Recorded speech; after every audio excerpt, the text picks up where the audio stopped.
The rain pounded the cracked pavement, and Ella's sneakers were soaked through. She stood frozen in her tiny, run-down apartment, staring at the man sitting at her wobbly kitchen table. Before we begin the story, comment below where you're watching from. Enjoy the story. Please subscribe to my channel for more sweet videos like this. Let the story continue. His clothes were torn, his beard scruffy, and his hands trembled as he held a steaming mug of tea she'd made him. This was the beggar she'd found shivering in the alley, the one she'd invited into her home out of kindness. But now, his eyes locked onto hers, sharp and piercing, like he was hiding something big. "Ella," he said, his voice suddenly steady, not weak like before. "I'm not who you think I am." Her heart raced. The room felt too small, the air too thick. She clutched the edge of the counter, her mind spinning. Was he dangerous? Had she made a terrible mistake bringing a stranger into her home? She glanced at the door, wondering if she could run. "I'm Nathan Cross," he said, standing up. His dirty coat fell open, revealing a shiny watch that gleamed under the dim light. "I'm the CEO of Cross Enterprises. I'm a billionaire." Ella's mouth dropped open. A billionaire? This filthy, smelly man? No way. Her knees wobbled and she sank into a chair. Her tiny apartment, with its peeling paint and secondhand furniture, seemed to shrink even more. She wanted to laugh, to cry, to scream. Was this a joke? A trick? Before she could speak, Nathan reached into his pocket and pulled out a small black card with gold letters. He slid it across the table. "Call this number. They'll tell you who I am." Ella stared at the card, her hands shaking. The rain outside roared louder, like the world was holding its breath. She didn't know what to do. Was this man crazy, or was he telling the truth? And if he was a billionaire, why was he dressed like a beggar? What did he want with her? Her fingers hovered over the card. She was about to pick it up when someone banged on her door loud. Angry knocks that made her jump. Nathan's face darkened. "Don't answer that," he whispered, his voice urgent. "Not yet." Ella's heart pounded. Who was at the door? Why was Nathan scared? And what was about to happen in her tiny, crumbling world? Ella's life wasn't easy. She was 19, living alone in a noisy, crowded city. Her apartment was smaller than a shoebox, with a leaky roof and a heater that barely worked.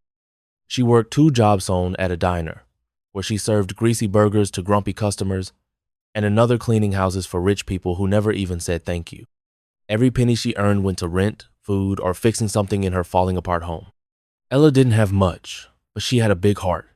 Her mom, who'd passed away when Ella was 10, always said, "Kindness costs nothing, but it's worth everything."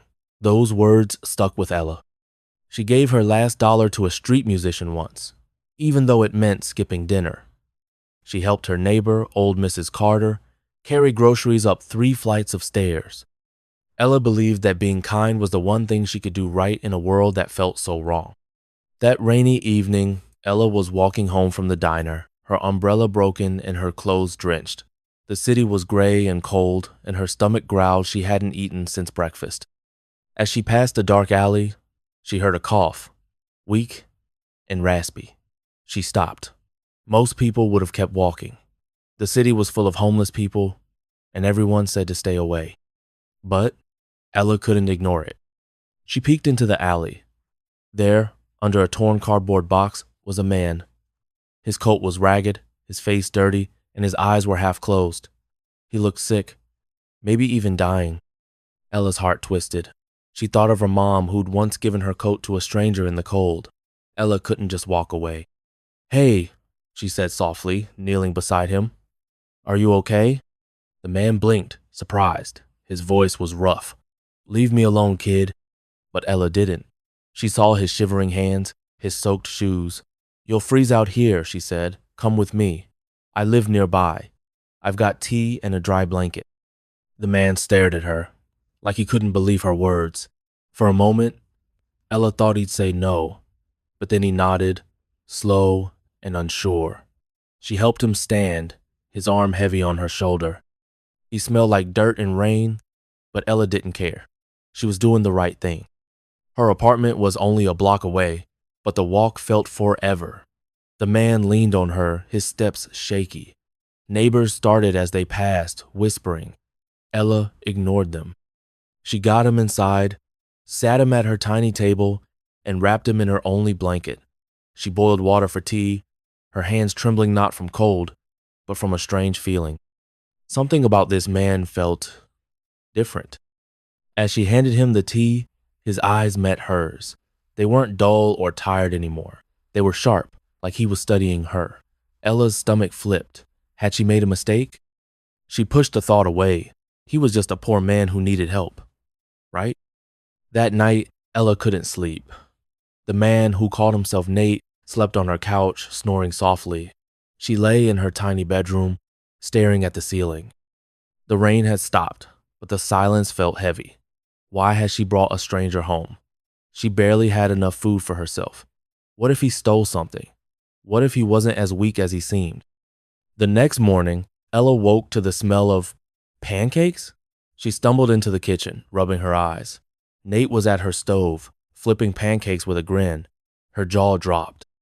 Her kitchen was a mess of empty flour bags, cracked eggshells everywhere, but the pancakes smelled amazing. "You cook?" she asked, shocked. Nate shrugged. "Used to. Long time ago." His voice was still rough, but his eyes sparkled, like he was enjoying her surprise. Ella sat down, confused.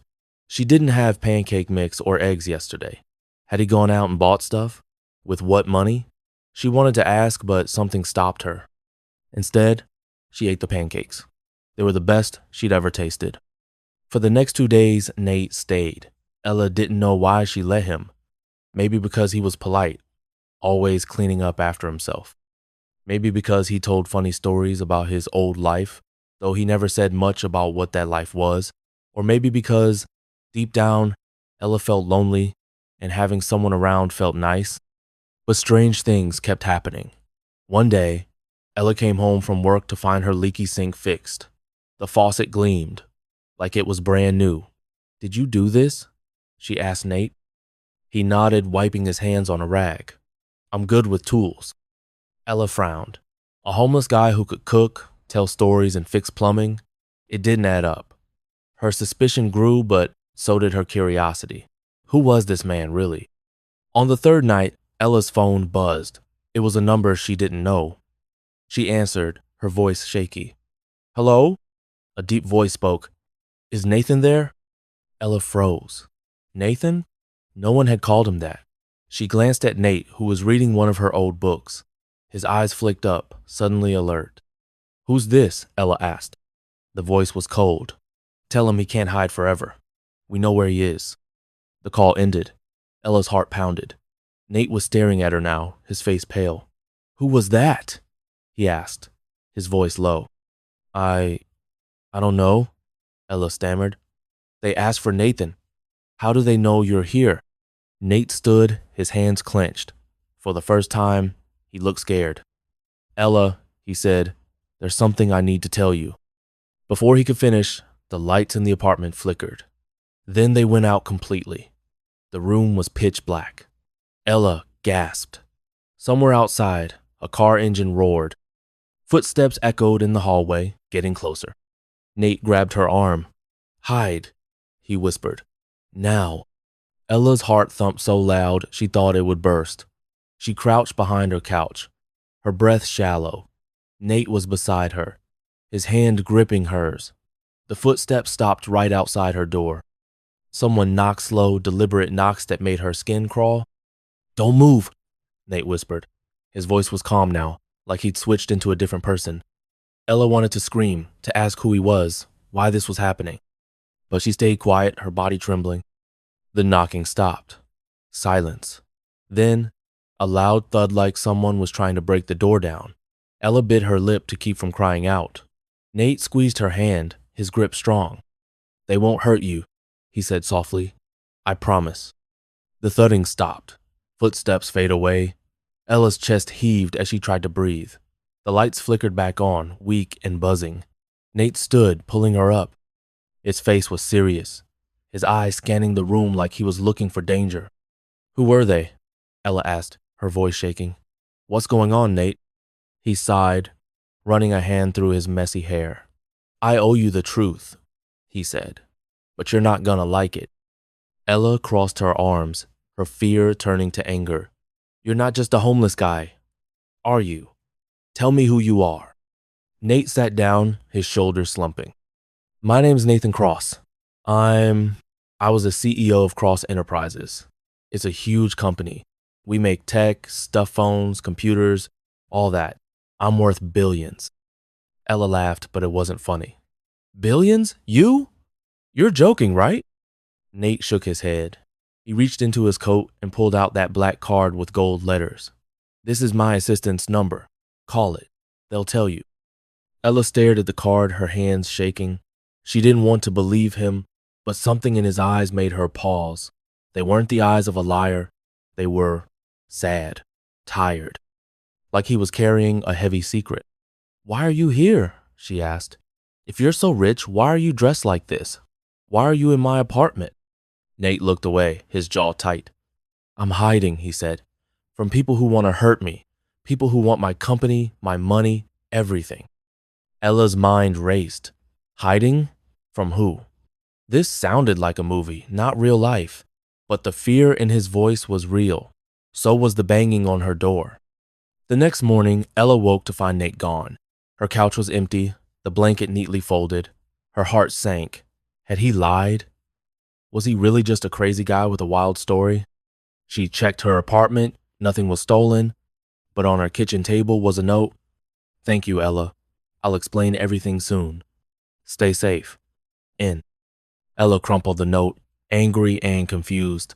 She didn't know what to believe. Part of her wanted to forget him, to go back to her normal life. But another part, the curious part, couldn't let it go. She grabbed the black card and dialed the number. A woman answered, her voice crisp. Cross Enterprises. How may I help you? Ella's throat went dry. I'm looking for Nathan Cross. He gave me this number. The woman paused. Who is this? Ella Harper. I met him. He said he's your boss. Another pause. Longer this time. Then the woman said, Miss Harper, do not tell anyone you've seen him. It's not safe. Where are you? Ella's stomach twisted. Why isn't it safe? What's going on? But the woman hung up. Ella stared at her phone, her hands shaking. This was getting weirder by the second. That day at the diner, Ella couldn't focus. She spilled coffee, mixed up orders, and kept checking her phone, expecting something. During her break, she searched Nathan Cross online. Her jaw dropped. There he was, clean-shaven, in a fancy suit, smiling in photos. The headlines called him a tech genius and billionaire CEO, but there were other articles too, strange ones. Nathan Cross disappears. Cross Enterprises in chaos. Where is the billionaire? Ella's head spun. It was true. Nate was Nathan Cross. But why was he hiding? And who was after him? That night, Ella locked her door tight and double-checked her windows. She couldn't shake the feeling that someone was watching her.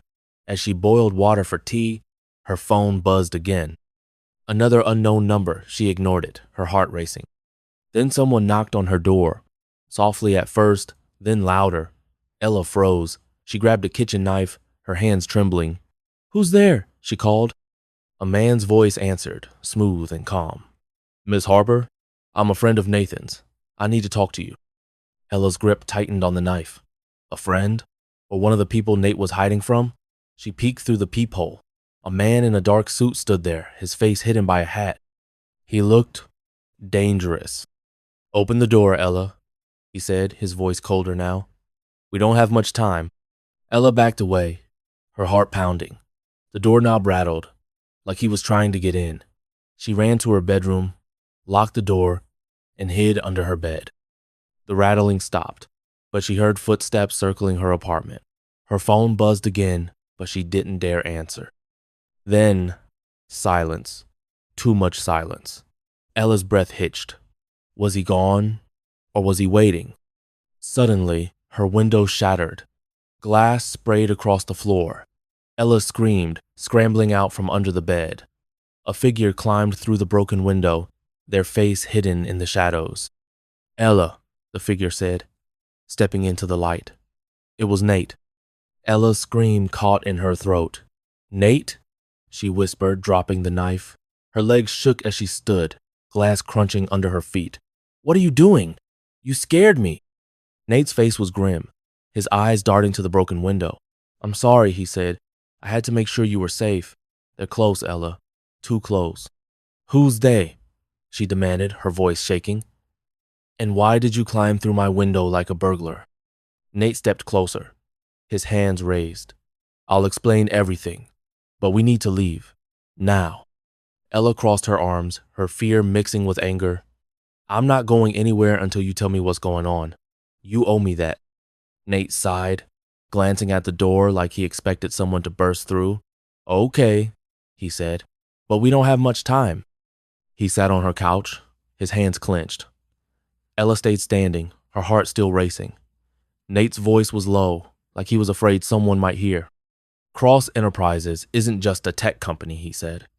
We were working on something big, a new kind of technology, something that could change the world. Ella frowned. Like what? Nate hesitated. An AI, smarter than anything out there.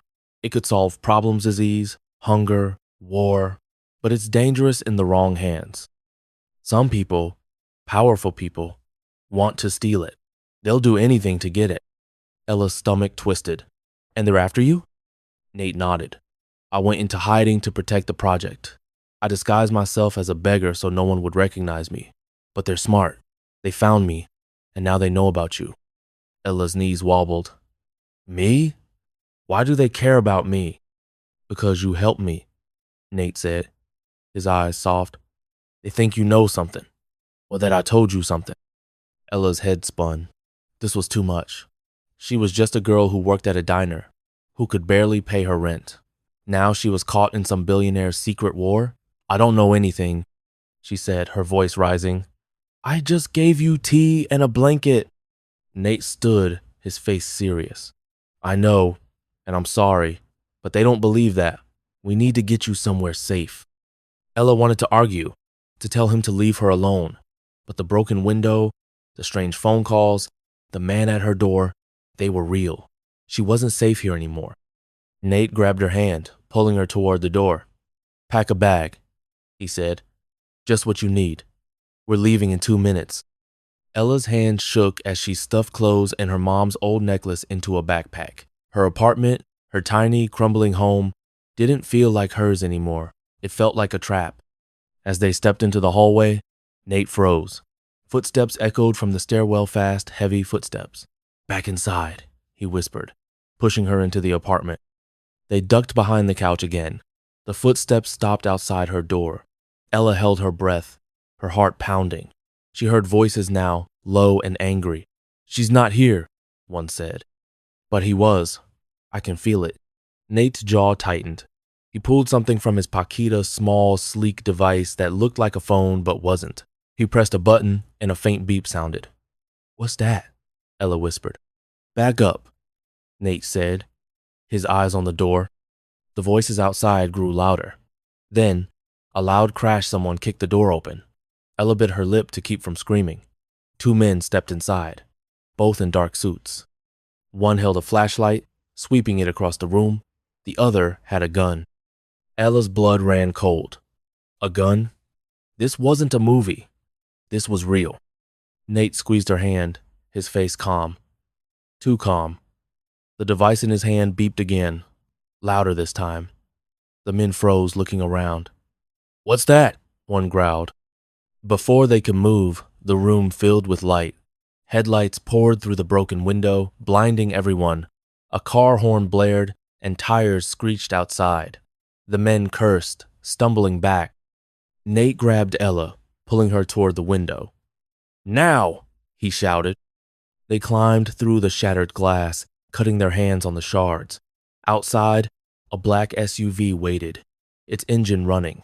A woman leaned out the driver's window, her face sharp and serious. Get in, she yelled. Nate pushed Ella into the backseat, diving in after her. The SUV sped off, tires squealing. Ella looked back, her heart racing. The two men ran out of her building, shouting, but they were too late. The SUV turned a corner, and they were gone. Ella's chest heaved as she tried to catch her breath. The woman driving didn't look back, her eyes fixed on the road. Nate sat beside Ella, his face tense. "You okay?" he asked. Ella shook her head, tears stinging her eyes. "No, I'm not okay. Who were those guys? Where are we going? What's happening?" Nate sighed. "I'll explain everything. I promise. But first, we need to get to a safe house." The woman in the front spoke, her voice cold. "They're still tracking us, Nathan. We don't have much time." Ella's stomach dropped. "Tracking us? How?" Nate didn't answer.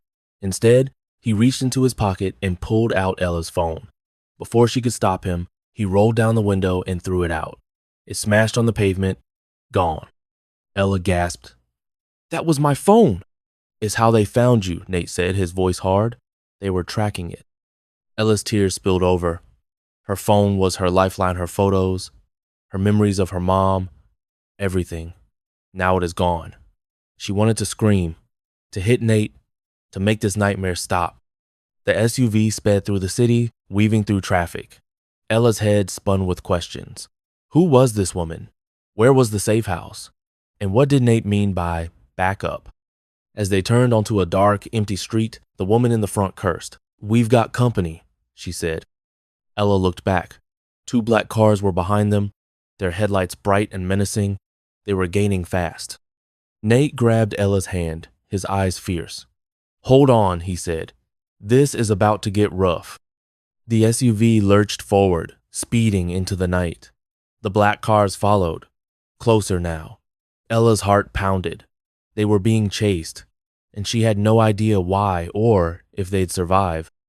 The SUV screeched around corners, the city lights blurring past. Ella clung to her seat, her stomach churning. The black cars were still behind them, their engines roaring. The woman driving Nate called her. Lena gripped the wheel, her face like stone. "We're almost there," she said, her voice tight. "Where's there?" Ella asked, her voice shaking. Nate glanced at her, his eyes soft for a moment. "A safe house. A place they can't find us." Ella wanted to believe him, but the cars behind them were getting closer. One swerved, trying to cut them off. Lena jerked the wheel, narrowly avoiding a crash. Ella screamed, her hands covering her face. "Stay down!" Nate shouted, pushing her head low. A loud bang echoed gunfire. Ella's heart stopped. They were shooting at them. Lena floored the gas, the SUV speeding through a red light. Horns blared, but Ella barely heard them. All she could hear was her own heartbeat, pounding in her ears. The black cars fell back for a moment, but they didn't give up. After what felt like forever, Lena turned onto a quiet street lined with old warehouses. The SUV slowed, pulling into a dark alley. The black cars didn't follow. Ella peeked out the window, her breath shaky. "Did we lose them?" she whispered. "For now," Lena said, parking the SUV behind a rusty dumpster. "But they'll keep looking." Nate helped Ella out of the car, his hand steady on her arm.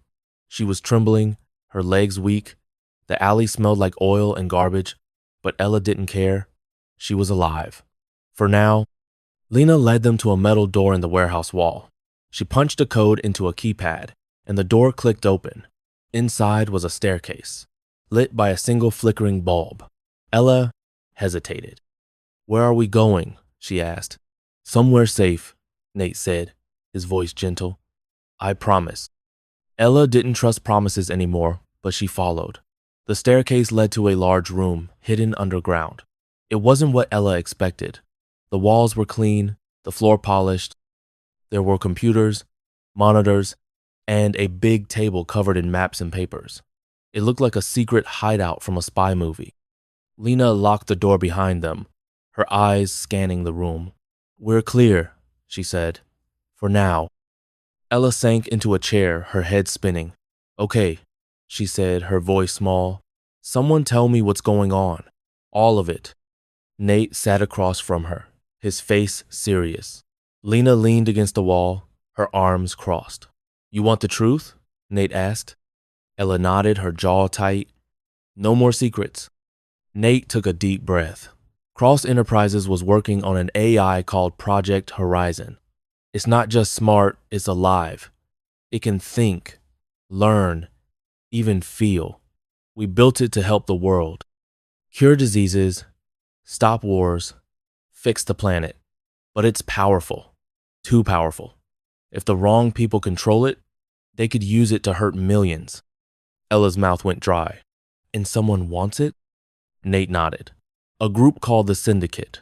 They're not just criminals, they're powerful. Politicians, CEOs, even governments. They want Horizon for themselves, to control everything. Ella's head spun. And they think you'll give it to them? They think I already have, Nate said.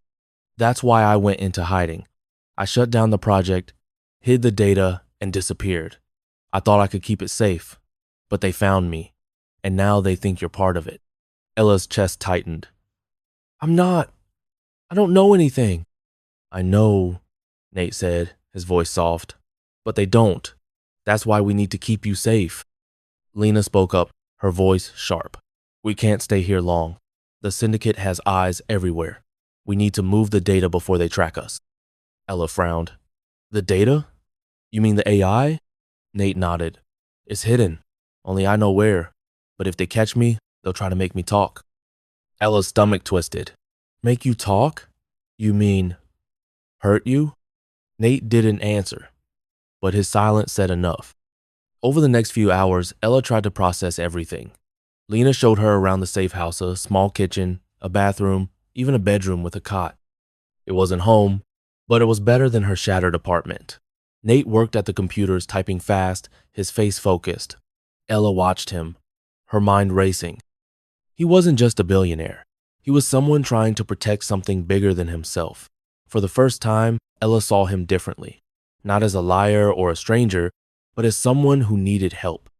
Just like she needed help when her mom died, when she'd been alone in the world.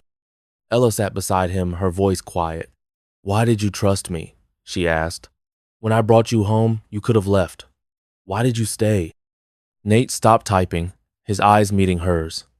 Because you were kind, he said. You didn't know me, but you helped me. That's rare, Ella. Most people look away. Ella's cheeks warmed. She didn't feel special. She just did what felt right. But Nate's words made her heart ache in a good way. For a moment, the safe house felt calm. Ella even laughed when Lena burned a pot of soup, the smell filling the room. Nate teased Lena, and for a second, they felt like friends, not people running from danger. Late that night, Ella woke to a strange, noisy, faint beep, like Nate's device. She sat up on her cot, her heart racing. The safe house was dark, the only light coming from the computer screens. Nate was asleep at the table, his head on his arms. Lena was gone. Ella crept out of the bedroom, her bare feet cold on the floor. The beeping came from Lena's bag, left open on a chair. Ella hesitated. She shouldn't snoop, but something felt wrong. She reached into the bag and found a small device like a phone. The screen glowed, showing a message. Target located. Safe house compromised. Move in at 300. Ella's blood ran cold. Compromised? That meant someone knew where they were. And 300 was... She checked her watch. 1 hour from now. Her hands shook as she read the message again. It was signed S. The Syndicate. Ella's heart stopped. Lena. Was she working with them? Had she betrayed Nate? Betrayed her? She turned, ready to wake Nate, but froze. Lena stood in the doorway, her eyes locked on Ella. In her hand was a gun. Don't move, Lena said, her voice ice cold. And don't scream. Ella's knees buckled. The device slipped from her hand, hitting the floor with a clatter. Nate stirred, his eyes opening. He saw Lena, saw the gun, and his face went pale. Lena, he said, his voice low. What are you doing? Lena's lips curled into a smile. What I was always doing, Nathan. Winning. Ella's heart pounded so hard she thought it would burst. Lena stood in the doorway, her gun steady, her eyes cold. The safe house, which had felt like a refuge, now felt like a trap. Nate raised his hand slowly, his face calm but his eyes burning with anger. "Lena," he said, his voice low, "you don't have to do this." Lena laughed, a sharp, bitter sound. "Don't I? You think I'd risk everything for your little dream? The syndicate pays better, Nathan. They always have." Ella's mind raced. Lena had been working with the syndicate all along. The woman who'd driven them to safety, who'd burned soup and laughed with them, was a traitor? Ella's stomach churned. She felt stupid, betrayed, scared. "Ella," Lena said, her eyes flicking to her. "Sit down. Don't make this harder." Ella's legs shook, but she didn't move. She glanced at Nate, hoping for a sign, a plan. His face was unreadable, but his fingers twitched, like he was waiting for something. "Why?" Ella asked, her voice small. "Why betray him?" Lena's smile faded. "You wouldn't understand, kid. This world isn't kind. It's about power. Nathan thought he could change that, but he's wrong. The syndicate always wins." Nate's jaw tightened. "Not this time," he said softly. Before Lena could respond, a loud alarm blared through the safe house. Red lights flashed, and a voice echoed from the speakers. "Perimeter breach. Intruders detected." Lena's eyes widened. "What did you do?" she snapped, turning to Nate. Nate smiled, a small, dangerous smile. "You're not the only one with a plan, Lena." The door behind Lena burst open. 3 men in black masks rushed in, their guns raised. Ella screamed, diving behind the table. Nate grabbed her, pulling her down as gunfire erupted. Bullets pinged off the walls, shattering monitors and sending sparks flying. "Stay low," Nate shouted, his arm over Ella's head. She clung to him, her heart racing. The safe house was chaotic shouts, gunfire, the screech of metal. Lena fired back, her face twisted with rage. Ella peeked out, her breath hitching. The masked men weren't aiming at her or Nate. They were fighting Lena. One grabbed her arm, twisting it until she dropped her gun. She screamed, kicking and cursing, but they pinned her to the ground. The gunfire stopped. The room was filled with smoke and the smell of burning wires. Ella coughed, her eyes stinging. Nate stood, pulling her up. "You okay?" he asked, his voice hoarse. Ella nodded, too shocked to speak. The masked men approached, their leader pulling off his mask. He was older, with gray hair and a scar across his cheek. "Nathan," he said, nodding. "Good to see you." Nate grinned. "Took you long enough, Marcus." Ella's head spun. "Who are they?" she whispered. "My team," Nate said. "The real backup. I called them before we left your apartment." Ella's mouth dropped open. Nate had planned this? He'd known Lena might betray him? She felt a mix of relief and anger. Why hadn't he told her? Marcus, the leader, glanced at Ella. "This girl?" Nate nodded. "She's one of us now." Ella's heart skipped. One of us? What did that mean? Lena was handcuffed, her face bruised but defiant. "You'll regret this, Nathan," she spat. "The syndicate will find you. They'll take everything." Nate's face hardened. "Not if I stop them first." Marcus's team dragged Lena out, leaving Ella and Nate alone in the wrecked safe house. Ella's legs gave out, and she sank into a chair. Her hands shook as she tried to process everything. The gunfire, the betrayal, the truth about Natit was too much. Nate knelt beside her, his eyes soft. "I'm sorry," he said. "I never wanted you to get hurt, but you saved me, Ella. Not just that night in the alley. Every day since. You reminded me why I'm fighting." Ella's throat tightened. Tears spilled down her cheeks. "I'm scared," she whispered. "I know," Nate said, taking her hand. "But you're not alone. Not anymore." For the first time in years, Ella believed him. She wasn't just a poor girl struggling to survive. She was part of something bigger, something that could change the world or destroy it. As Marcus's team cleaned up the safe house, Nate led Ella to a computer. The screen showed a map with a blinking dot in the middle of the ocean. "That's where the data is," Nate said. "Project Horizon. It's hidden on a private island, safe for now." Ella frowned. "Why tell me?" "Because I trust you," Nate said. And because I need your help, the syndicate won't stop. They'll come for the data, for me, for you. I can't do this alone. Ella's heart raced. Help him? She wasn't a hero. She wasn't smart or strong or brave. But as she looked at Nate, at the man who'd been a beggar and a billionaire, she felt something shift inside her. She wasn't just Ella Harper anymore. She was someone who could make a difference. What do I have to do?